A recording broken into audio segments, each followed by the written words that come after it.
Part 1. Read the words. Car, American, scarf, carpet, ticket, scooter, chaco, pocket, sky, cup of coffee school.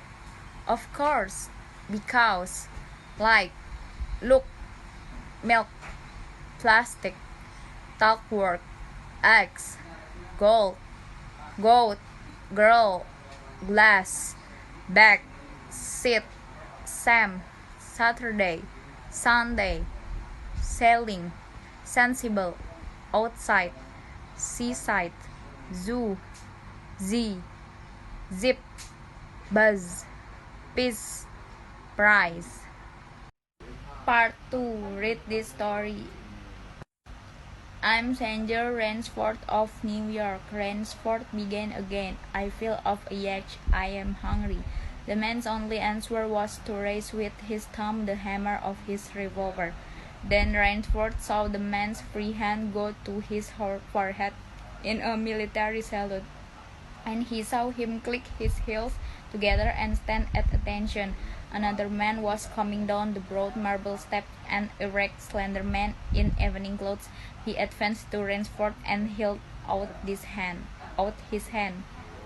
In a cultivated voice marked by a slight accent that gave it added expression and deliberateness, he said, "It is a very great pleasure and honor to welcome Mr.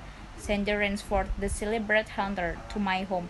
Automatically, Ransford shook the man's hand. "I've read your book about hunting snow leopards in Tibet. You see," explained the man, "I'm General."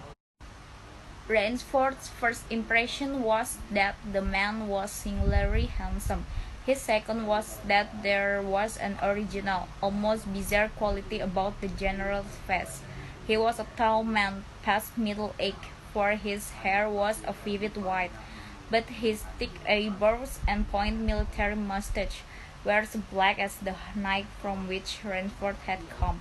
His eyes, too, were black and very bright. He had high cheekbones, a sharp cut nose, a spare, dark face, the face of a man used to giving orders, the face of an aristocrat. Turning to the giant in uniform, the general made a sign. The giant put away his pistol, saluted, withdrew. "Ivan is an incredibly strong fellow," remarked the general, "but he has the misfortune to be deaf and dumb.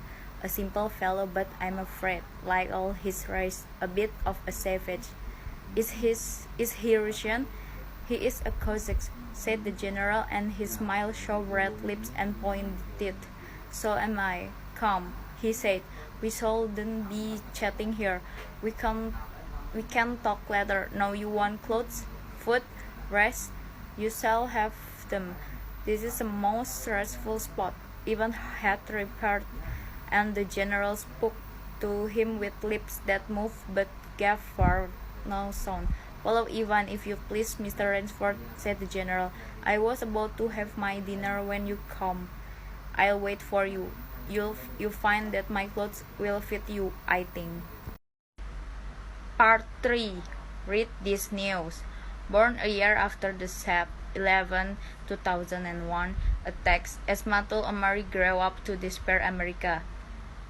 At 12, he was trained by the Taliban to plant roadside bombs. At 16, he was attacking military convoys near Bagram Airfield, the large U.S. military base in Afghanistan and the epicenter of America's longest war. Now, Omari triumphantly stands guard at one of Bagram's entrances. The Americans are gone, but the 19-year-old still doesn't understand why they came in the first place. Once, he saw a video of planes hitting two tall buildings on a date he cannot recall. He said, "But no one told me the story about what happened." Thousands of Americans who were either toddlers, infants, or born after 9 or 11 joined the U.S. military to serve their nation, combat terrorism, and foster democracy in Afghanistan. They include 11 of the 13 U.S. service members killed in a bombing by an Islamic State affiliate at Kabul's airport in August during the last day of America's two-decade-long conflict. In Afghanistan, a parallel generation of Taliban fighters battled the Americans, their lives also distinctly shaped by the 9 or 11 attacks. Many were children when they first staged war, trading their childhood for what they were told was their duty as Muslims. But they grew up in a world where the 9 or 11 attacks were either obscured or misrepresented in their lives. It was an alternate universe where a lost generation of rural Afghan youths had few opportunities and never benefited from billions of dollars in Western aid money that elevate the lives of countless Afghans, filling the void where Islamic schools known as madras that shaped the minds of future young Taliban fighters. Their learning and their childhoods inevitably cut short by the lure of jihad or holy war. The Washington Post interviewed 14 young Taliban fighters from 7 parts of the country, all born between 2000 and 2003, to see what motivated a generation to take up arms against U.S. forces when it had no memory of the